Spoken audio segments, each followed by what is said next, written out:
في التونسي. معناتها اليوم أكثرش من الزيادات الأخيرة اللي صارت في البلاد، اليوم زادوا في كل شيء تقريبا المواطن التونسي. ورغم ذاك نقولوا ما عادش عنده ثقه في السياسيين كما قلت، ما عادش عنده ثقه في السياسه هذيك فهمناها. اعمل اللي تحبه ما تمثلوش جيبه، هذايا فهمناها. اي اكثر من هكايا شنو مازلت تنتظر اليوم؟ ولا قداش تنجم تاثر الكلام هذا في مواطن تونسي؟ انا كيفك انا اليوم حاير كما يقولوا، نسمع كلامك نصدقك، نشوف اعمالك نستغرب.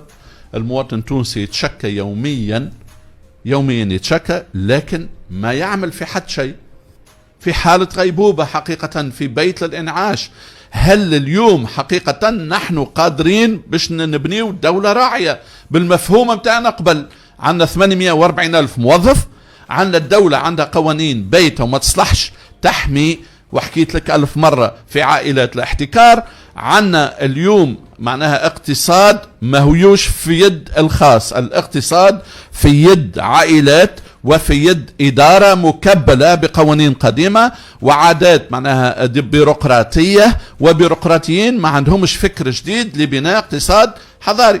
هذه هي المشكلة الأساسية. الاقتصاد اللي هو اليوم مبني العمود الفقري متاعه على الشركات الصغرى والمتوسطة طايح، والدولة تحمي في الاقتصاد الموازي.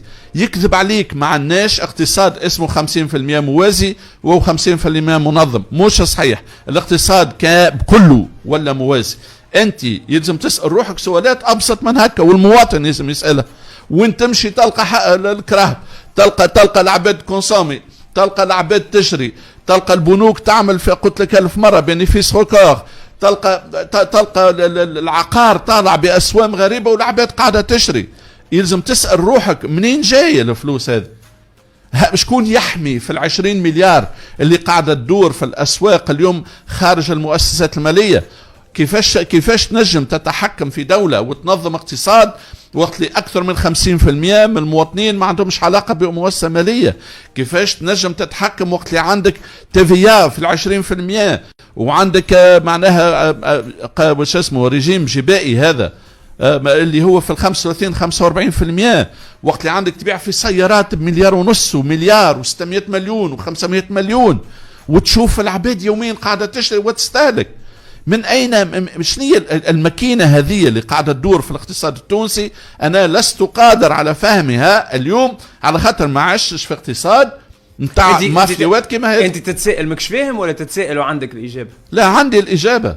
مافيوات، عصابات تتحكم وأكثرها محمية بقوانين قديمة ومحمية بالدولة باش الناس هذه تخدم. كيما الكونسيبت نتاع الرخصة.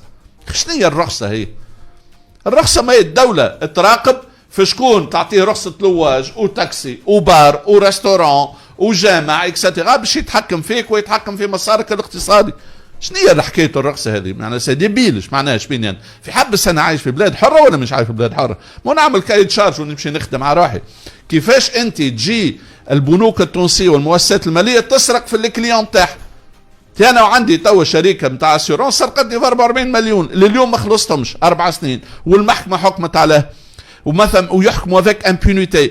كيف شكون وراه؟ وراها نفس 50 عائله، وديما نرجع لك، ونفس 50 عائله حميتها الاداره، وال50 عائله تخدم مع القشاره في الشوارع وهي تتحكم في الاقتصاد الموازي. ما عادش اليوم خرجنا على السيطره، ولا المواطن ها وينه ماشي مع السيستم، كل يوم يدبر راسه وياخذ في 900,000 إذا يخدم يتسلف في 500، وهو هاوينه عايش هكاك. القهوجي يسلفوا، الخضار يسلفوا، ما تعرف الحانوت تاع الحومه يسلفوا، الجراجيست يسلفوا. هذا نتاع 900 دينار، واللي ياخذ في 400 و500 دينار شو يعمل؟ اللي هما واللي ياخذ في المنحه 180 دينار اللي هما الأغلبية.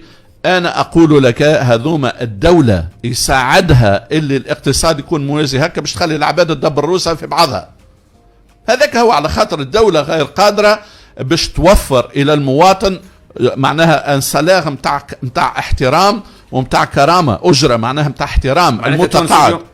أربعة من الناس يستغنيوا وبقيت الشعب بينه وبين بعض. عندنا اليوم 1% يدبر جورناته. اليوم خلقنا في ال10 سنوات هذه خلقنا مسماهم أنا أثرياء الفقر. 1% ولاو أثرياء، كانوا أغنياء ولاو أثرياء. خلقنا طبقة سياسية لبسوا ثوب البرجوازية الفاسدة. هاك تشوفهم السياسيين الكل اللي جاوا ياخذوا في اجور معنا كبيره ياسر من عند المجموعه الوطنيه، ولاو اثرياء ولاو اغنياء، ولات خدمه سياسي باش يبيع ويشري لحمايه اطراف معينه. واخلقنا انصار قيس سعيد، انصار راشد الغنوشي، انصار عابر موسي، ولا نخلق احزاب ومؤسسات.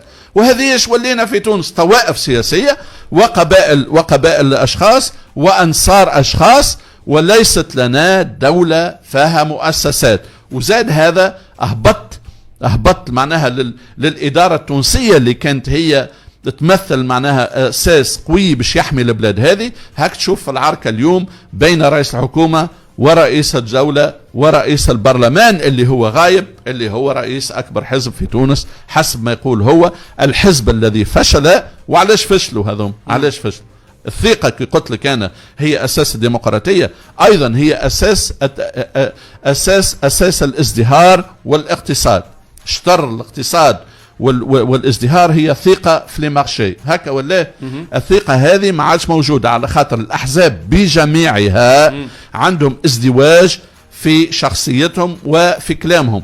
الوعود اللي تقدمت كلها شكون حط الاحزاب هذايا سي سفيان؟ حتى المواطن التونسي اليوم. سفيان بن ناصر كيفاش تقرا ليماج هذايا اللي اليوم حتى التونسي حتى الناس هذوما، واليوم التوانسه الكل تقول احنا قاعدين نخلصوا في ضريبه الاختيار نتاع الشعب التونسي اللي اختاروا الاربعه من الناس اللي اختاروا. خاطر اليوم ريال مو اربعه من الناس اشتروا التوانسه رفضوا اليوم باش ينتخبوا. شكون يتحمل مسؤوليه اليوم؟ اللي انتخبوا والا ذوكم مقتنعين من دام انتخبوا كيكا، وبيان اللي قعدوا في الدار وعزفوا وما مشاوش انتخبوا، وبيان الناس كل لازم تسكت. المواطن لابد من المواطن ان يتحمل شطر المسؤوليه، ثم لابد من المنتخب انتر كيومي نقولها، خاطر برشا فلوس طاحت وهبطت، وانت المحكمه نتاع المحاسبات هي بيدها قالت فساد كبير في الانتخابات ماليه، وفساد كبير في الاعلام وقع في الانتخابات الاخيره.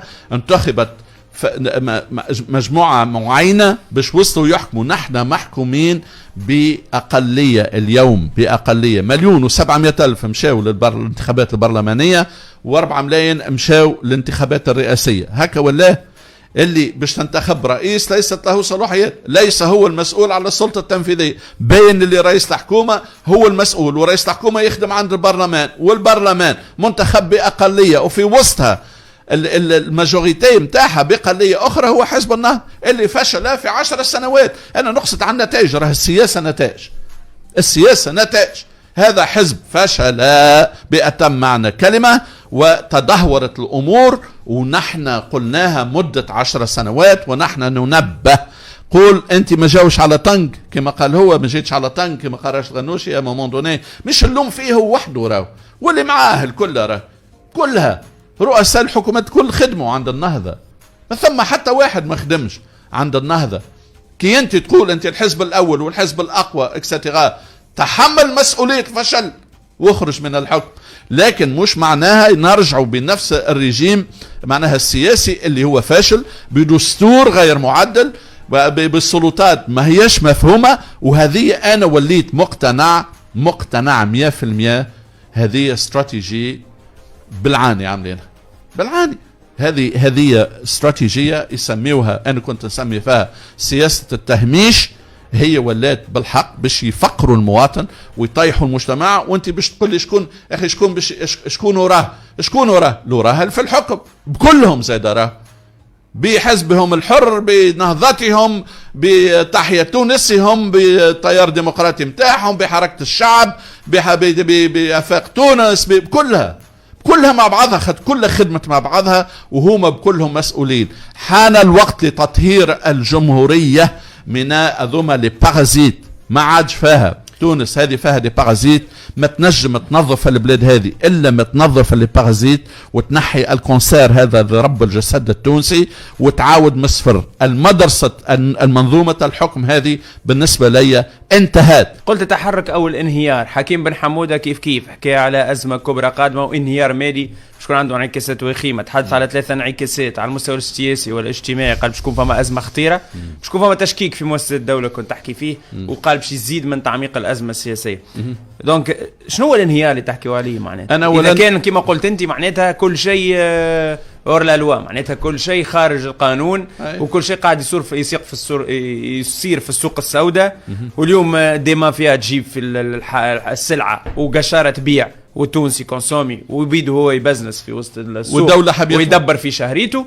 هي دونك وين الانهيار؟ شنو الانهيار؟ معناتها تحكيوا على حاجات 4 حاجات المنظمه اللي بقات وبيان شنو فسروا للتوانسه شنو الانهيار؟ معناتها اولا الخلل الاول اللي الدوله التونسيه الاداره تحكم بقوانين بيروقراطيه قديمه. اول خلل هو في نوعيه القوانين اللي هي تسير في الاداره التونسيه والاقتصاد التونسي. ثانيا هذه بيروقراطيه كبيره ياسر، و840 الف هذوما كلهم السيستم كله الكل النظام الكل يحمي في 480 الف بالشهاري تمشي والسالريات تمشي والحمد لله. ثانيا ثم قواعد لعبة هذه مبنية على هذا العقد الاجتماعي اللي فيه التعليم والصحة وصندوق الدعم اكسترا. هل اليوم منظومة الدولة الرعاية مازالت صحيحة ولا؟ ربما مازالت صحيحة، لكن خلينا نواجهوا قدها تتكلف، وكي نوعدوا المواطن بحاجة نعمله. ثالثا كي تجي انت تدخل في نظام جمهوري، لكن قواعد اللعبة ما نش نتبعوا فيها من معناها في السياسة اللي هي الأحزاب ليست هي شبه أحزاب وليست أحزاب، هي أنصار أشخاص وتأليه أشخاص. هذه أكبر عادة فاسدة في الشعب التونسي والدول العربية والدول المتخلفة. نحن نؤله الأشخاص ولا نحترم المؤسسات ولا نكون مؤسسات. تو ما دخلتش العقلية. شنو هو الانهيار اللي تحكي عليه؟ انهيار أخلاقي، انهيار أخلاقي بين المسؤولين اللي يحكموا في الدولة. ثم انهيار مالي، راك تشوفها البلاد قاعدة تتسلف في الفلوس من في 10 سنين نكتبوا في شيكات بغير رصيد. هذا دخلنا فاك سيركل فيسيو، توا ما عادش بيناتنا نحن والحيط والإفلاس. ثم انهيار اقتصادي، معناها حتى السيكتور بريفي القطاع الخاص ولا ضعيف. قبل كنا نلوموا على القطاع العام، اليوم حتى القطاع الخاص ما عادش عنده انتاج وانتاجيه محترمه. عندنا التعليم اليوم ضعاف، وانت تعرف هذا. في المدرسه الوطنيه 100,000 شاب وشابه يخرجوا، وحكينا فيها قبل كل عام من المدرسه الوطنيه، وقاعدين نخلقوا في سموها طاقه بشريه ضعيفه ونخلقوا في مواطن جاهل في عهد المعرفه. عندنا الأسرة التونسية قاعد تتفكك اليوم بعديد من المشاكل، منها المخدرات اللي تسمع بها اللي هي محمية، وانا قلت قبل بأنظمة سياسية ومافيوات متاع فلوس، والأمن غائب عليها، يشد ساعات وساعات ما يشدش، السارق يغلب اللحاحي كما تعرف. واليوم قاعدين نتفرجوا. أين الرؤية؟ أين الرؤية؟ وقت لرؤساء دول مش واحد بركب كلهم يقولوا تونس تعيش تحت مؤامرات من الناس من داخلها وخارجها. اي هذا رئيس دولة يقول فهك.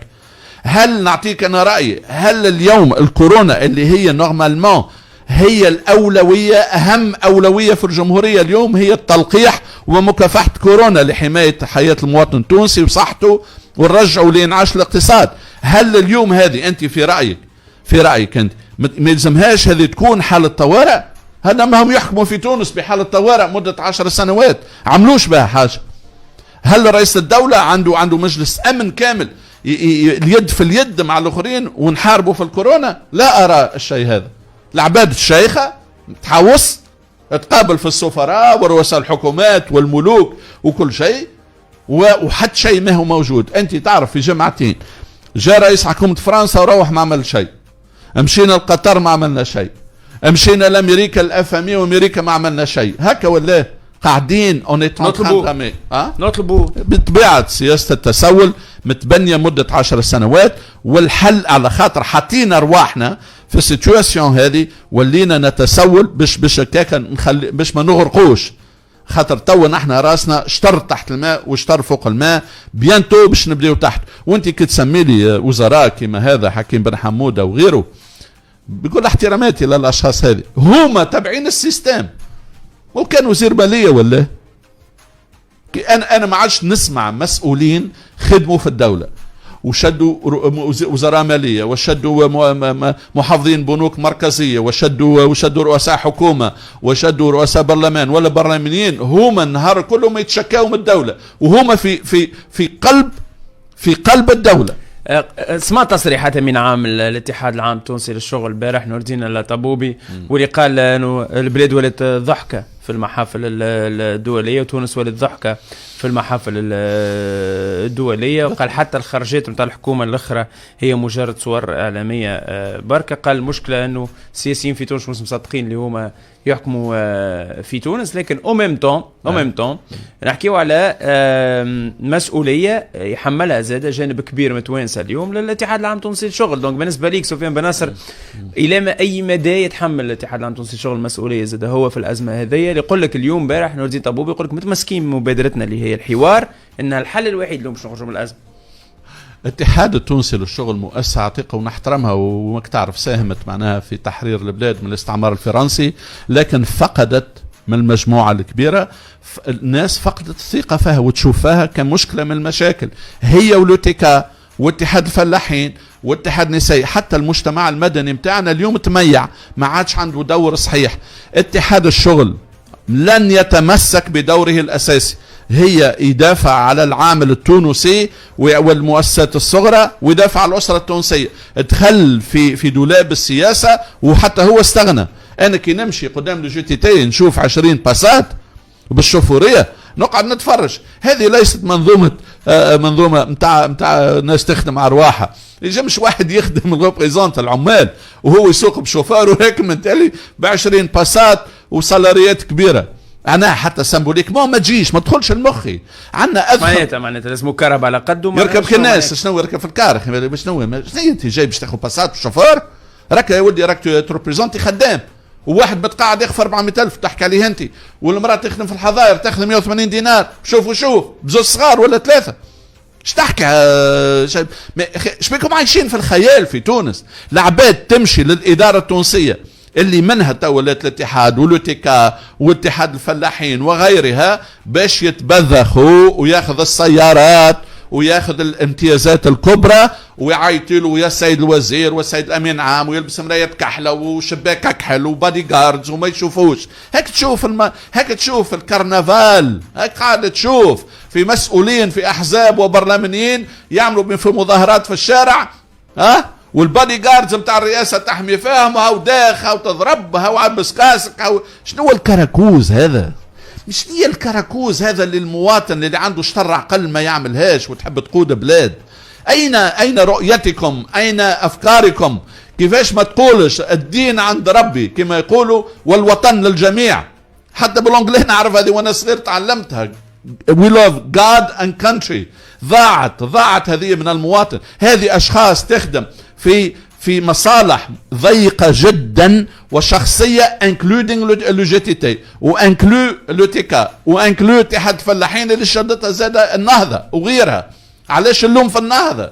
على خاطر هو الحزب الحاكم 10 سنوات، ولا بد ان يتحمل مسؤولية. مش معناها انا ضد النهضة ومع الاخرين في نفس حاطم كل في قفة واحدة، كلهم فشلوا لأنهم لم يمثلوا معارضة وديمقراطية وجمهورية تتطلب الاثنين، الحاكم والمعارضة. هذا تشخيص برشا توانسة يقول لك يزينا من الكلام ويزينا من التشخيص. شنو هو الحل اليوم للبلاد باش ما كنتمش فاهمين التشخيص؟ سامحني. فما ناس تقول لك علاش سفيان بناصر اليوم مثلا ما تقبلش مع رئيس الدولة، علاش ما يحكيش معاه، علاش ما يطرحلوش الأفكار باش نجموا نخرجوا من الأزمة اليوم.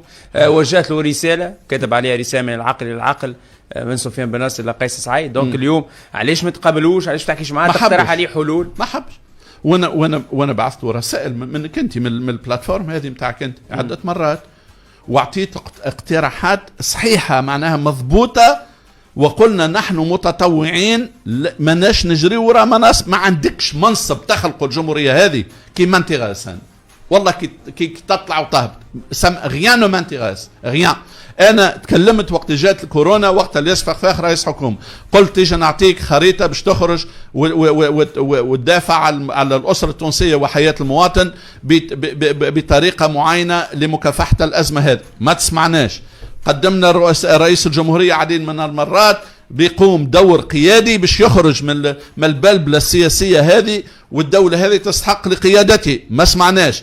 مشينا حاولنا مع الأحزاب هذه المسموها التقدمية، وانت تعرف، وتقبلت معاهم الكل، أو نعاودهم لك الأسامي كان تحب الكل، من محسن مرزوق، اليوسف شاهد، الفخفاخ، الفاضل عبد الكافي، شو اسمه، ناجي جلول، سعيد العايدي، سميهم لي. حتى هذه عبير موسى كلمتها 2019 5 مرات ما رجعتش.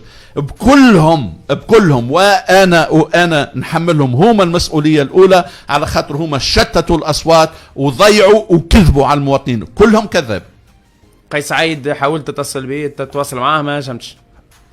عملت لي مويان الكل ابار باش نكلم القصر ونقول لهم عدوا لي رئيس الدوله.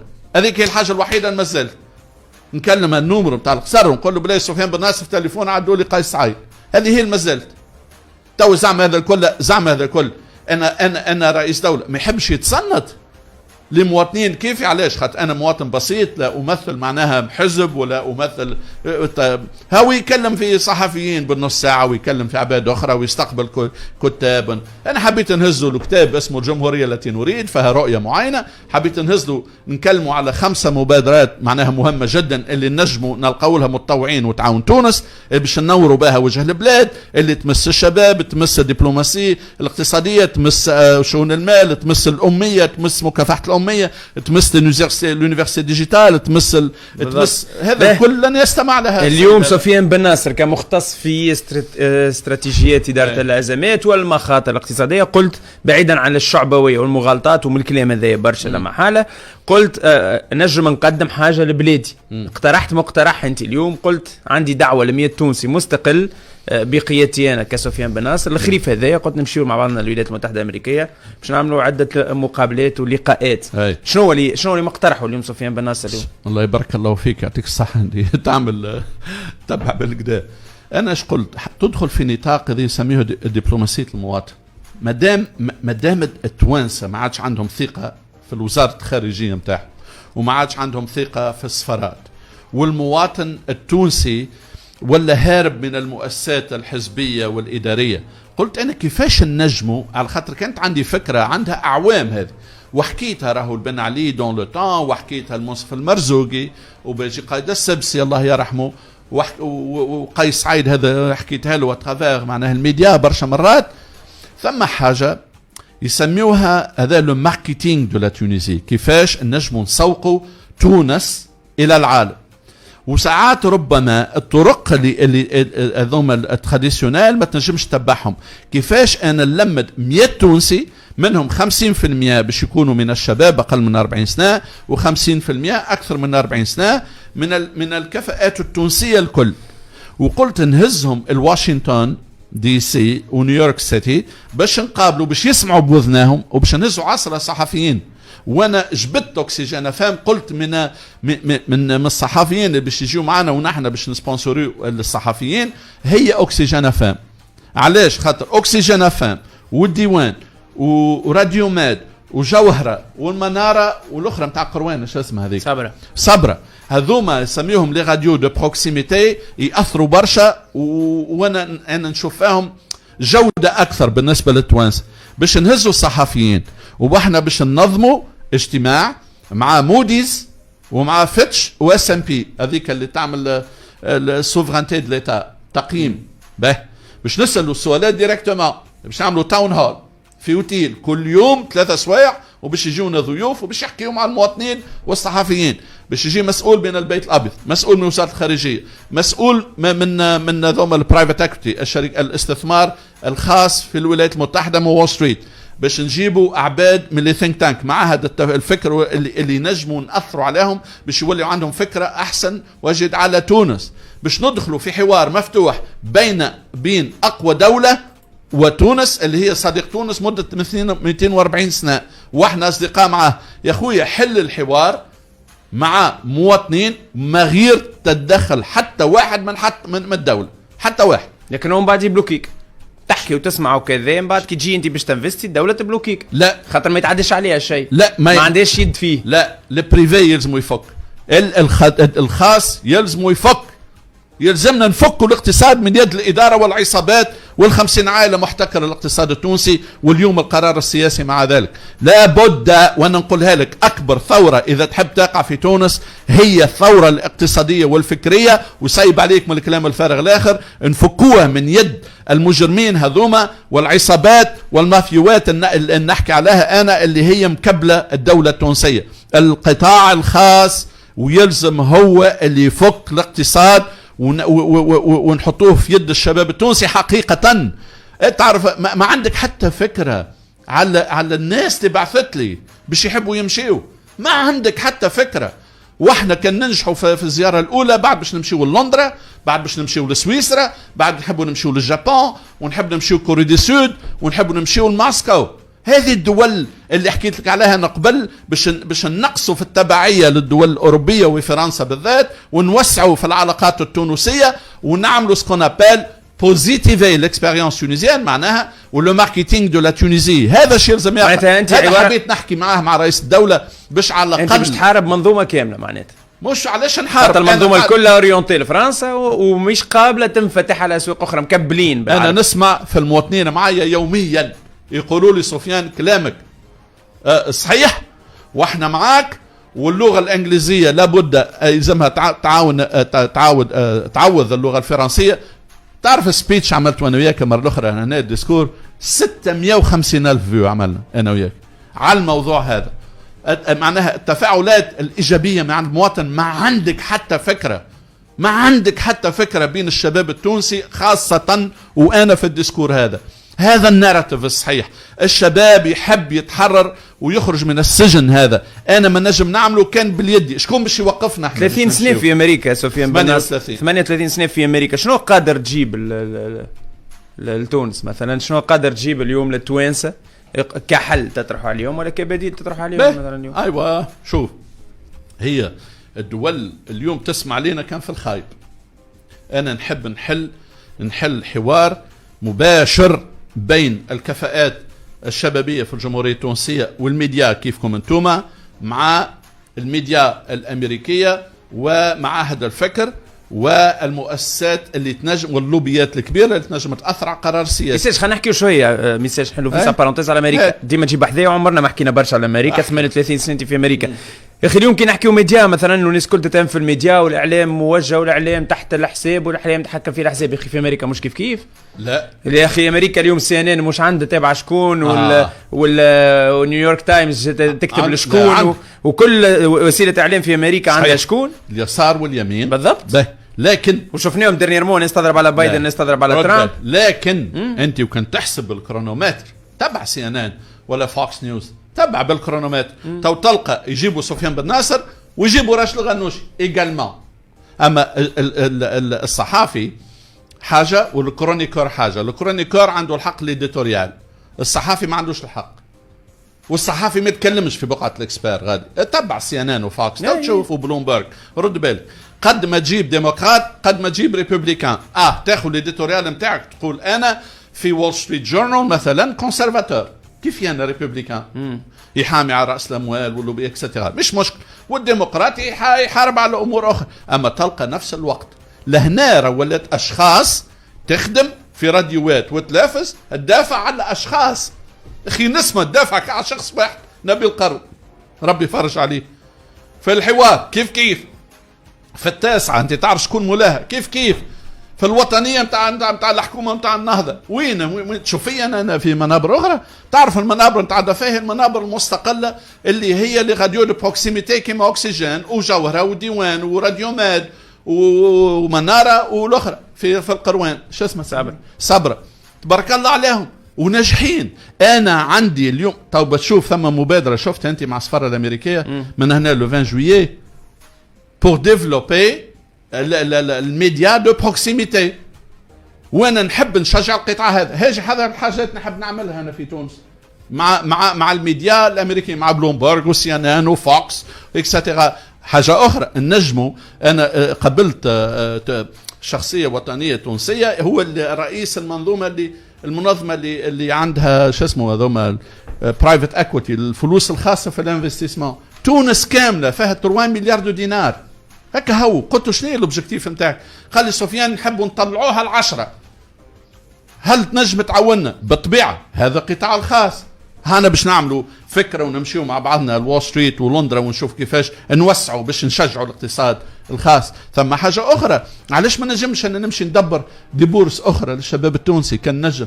علاش ما نجمش ندبر فلوس باش نخلق سكون أبال هذه اليونيفرسيتي ديجيتال، يونيفرسيتي أونلاين يونيفرسيتي، باش الشباب التونسي ينجم يسرتيفي أونليني ونعطيوه فاوتشرز بالدولار باش ينجم يخلص باش يحضر السي في. علاش ما نبنيش أنا اللي شانج هذا ديجيتال باش العباد تنجم تدبر خدم في الخارج؟ اليوم هذه الحاجات نجم نعملها اللي هي في يدي أنا، معناها في يدي كخاص كمواطن بسيط جدا.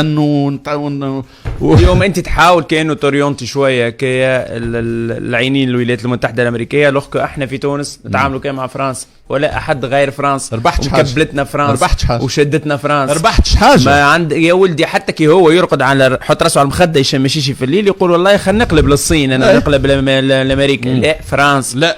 بل اليوم علاش مقابل سفير الولايات المتحدة اليوم باش يصحوا على 500 مليون دولار او خذوا فلوس. وهذا علاش هاني قلت لك اتفاقيه هبه امريكيه ب 500 مليون دينار ضمن برنامج تحدي دولار 500 ضمن مليون برنامج دولار تحدي الألفية لدعم الاقتصاد الوطني خاصه في مجال النقل والزراعه. هذايا كي قابل دونالد بلوم رئيس وزير اسمه سفير امريكا اسمه ذا ميلينيوم بروجكت. ناخذ من عند الناس كلها احنا شنو؟ لا شوف انا ماخذين من عند قطر وباش ناخذوا من عند ليبيا وناخذوا من عند هيك هذه ستاندون وانا في جنيف اليوم هذا هشام ماشي باش ياخذ تلقيح وعادي. استنى هذه ستاندون. انا قلت لك لابد اسمعها اون فوا بور توت، لابد ان نوسع في علاقاتنا الدبلوماسيه والتجاريه والثقافيه مع دول انجلوفونيه. افهم هذه فرنسا دوله تكبل الدول وين وصلنا؟ تخزر للنتائج. انا نحب نقول لك ان نحكم على النتائج براغمات، يلزمنا نوسعوا. غير هو كلام غير مسؤول وقت دوله كامله تعمل كان على دوله واحده. كان فرنسا تو تعاني من مولاها، اوروبيين في بعضهم وهم مش متفاهمين في بعضهم صديقي، فهمنا ولا؟ بريطانيا هربت من اوروبا، سويسرا ما حبش تدخل لاوروبا، هكا ولا؟ مش مدخلني انا ماشي نلعب في لعبه اكبر مني غاد. لا، انا علاقاتي لازم تكون قويه مع امريكا، مع الكندات، مع بريطانيا، مع روسيا، مع الكوري دي سود، مع اليابان، مع سويسرا. تعرف ما عندناش علاقه قويه مع سويسرا، لو تخوازيم مارشي فينانسي في العالم. ما عندناش علاقه كبيره مع بريطانيا. وعليه الدوزيام مارشي بتاع الفينانس. ما عندناش علاقه خاصه مع وول ستريت. علاش؟ خاطر فرنسا ما تخليكش. يلزمنا انا نمشي.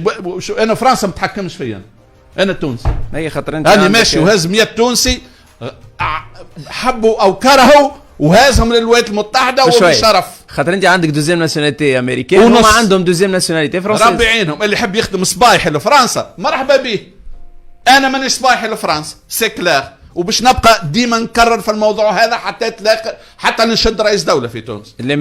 الامريكا ميسالش اغنى واقفز وعندها فيسبوك وعندها جوجل وعندها وول ستريت وعندها فورد وعندها اللي تحب عندها اللي تحب عندها ابل عندها امازون اللي عملته عندها تويتر عندها السخط كل عندها بيبليسيتي هذا اللي عملته. ربي يعينهم. هم اخي ربما جاكش بطيارات واستعمرك ما جاك حد.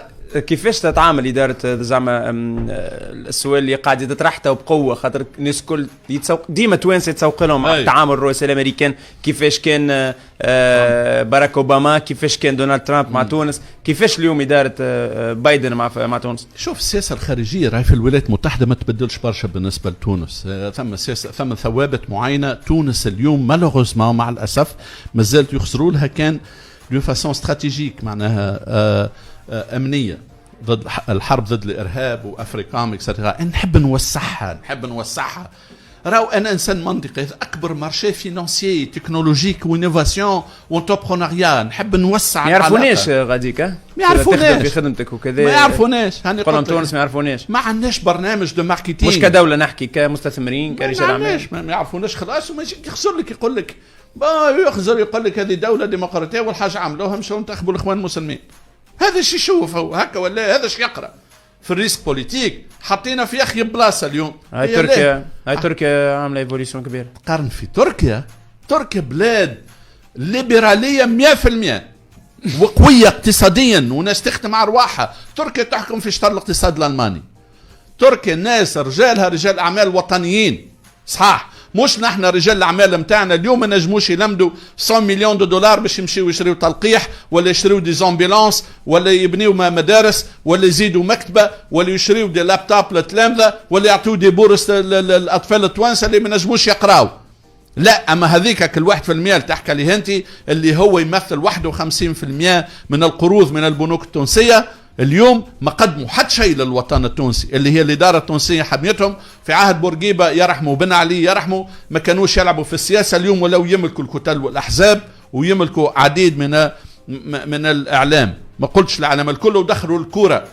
هذه المأساة اللي عايشينها اليوم، وقاعدين احنا راقدين ونتفرجوا، والمواطن عايش في غيبوبه. قلت لك يقول لك اخت راسي واضرب، اللي تريد تزيدوا الاسعار، تهبط تعمل كرنفال قدام البرلمان، تكذب عليه بالدين، معناها اعمل اللي تحب فيه. المواطن تخلى على الفكر وعلى المسؤوليه في البلاد هذه. المواطن بيل بالعربي. نحب ناخذ رايك في مبادره الامل الاخير اللي يطلقوها لي روتريتي نتاع الميليتير. لا، اللي خايض عليها الدنيا. تو شنو رايك؟ السقف هذا خطير وخطير جدا. انا ما ندخلش تحته، والميليتار هما محترمين، خاطر الناس هذه قدمت تضحيات كبيره للوطن التونسي، وما نشكش انا في وطنيه حتى انسان، انا مانيش نفرق في الوطنيه، لكن هذا السقف هذا انا نقول لك غلط.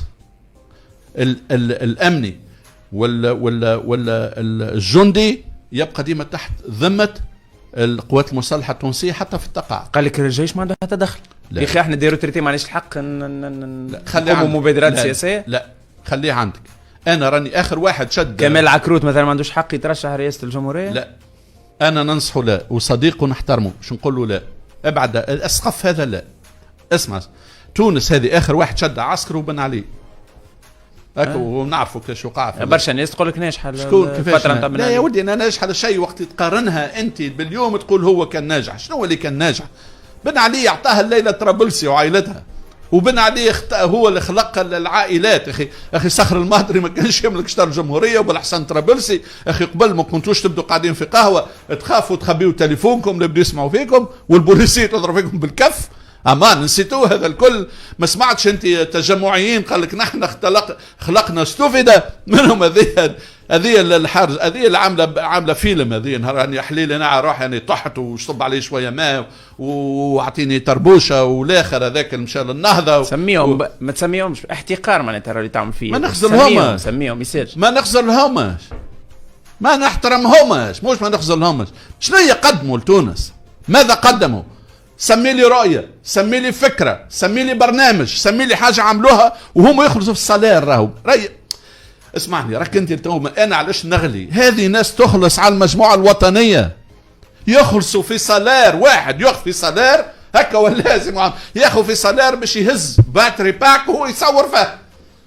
تو انا نخلصوا 40 باش يصور عبير موسي اللي كانت هي اول معناها واحدة تقود في شو اسمه في الارسيدي، كانت تخاف من اسم بورقيبة، تو تحط تصوير بورقيبة، كون مراو حط تصوير بن علي والويلة طرابلسي عرفتك، ومحمد الغرياني باعكم للنهضة، وكذاك وذمك حسون الناس وكيشان بن احمد كلها سمعت الارسيدي كلها اول ناس مشاو للحزب الاخوان الاسلامي هم النهضة، هم الارسيدي. رد بالك، ونصلح ونقولها الى اخر نهار في حياتي، حزب بورقيبة ما هوش الارسيدي. لازم العباد تدخل في مخها الفكرة هذه. لكن ماذا قدموا الناس هذه؟ ماتت وربي يرحمها. ماذا قدموا هما في الحكم؟ شوفين بناس، لا شيء. شكرا على قبول الدعوة، يعطيك الصحة. نخلي لك كلمة الختام، السؤال تطرح للمرة الألف لكل سياسي يكون موجود بحذانا. ما الحل اليوم للخروج من الأزمة؟ الحل اليوم لابد أن ننتقل إلى حكومة إنقاذ، ويلزمنا كلنا نتوافقوا. وذي أنت ديما تقول فيها، لكن أنا مانيش موافقك. لن نفهم التشخيص، ماناش فاهمينه. إذا ثم تشخيص معين ماناش موافقين عليه الكل، وماناش نحسوا اللي احنا في أزمة صحيحة. ثم لابد أن نعاودوا أولويات، نرتب الأولويات. والأولويات اليوم مبنية على حاجة واحدة باش نحاربوها الكل يد في اليد، محاربة الكورونا ومحاربة الكورونا بالتلقيح، باش نجموا نمنعوا الأسرة التونسية ونرجعوا انعاش الاقتصاد التونسي. ما ثماش حاجة أخرى راهو اليوم، ما ثماش بريوريتي أخرى، يلزم اليد في اليد في الشيء هذا. ما غير هذا ما نجموش نرجعوا للحركة الاقتصادية. شكرا سي سفيان بن ناصر، يعطيك الصحة على قبول الدعوة كل هذه التفاصيل. هكا نوصل لازم اليوم، وعدنا يتجدد غدوة ان شاء الله كالعادة بارتير من نص النهار. تحية كبيرة للفراس غادة في الإخراج، مرة في سيرفيس ويب، عزيز في الديجيتال، حليمة البجاوي رئيس التحرير، حمزة طيشي كان معكم كوتي ميكرو. لحظات تكون معكم فاتن نفسي في نشرة ماضي ساعة ونص.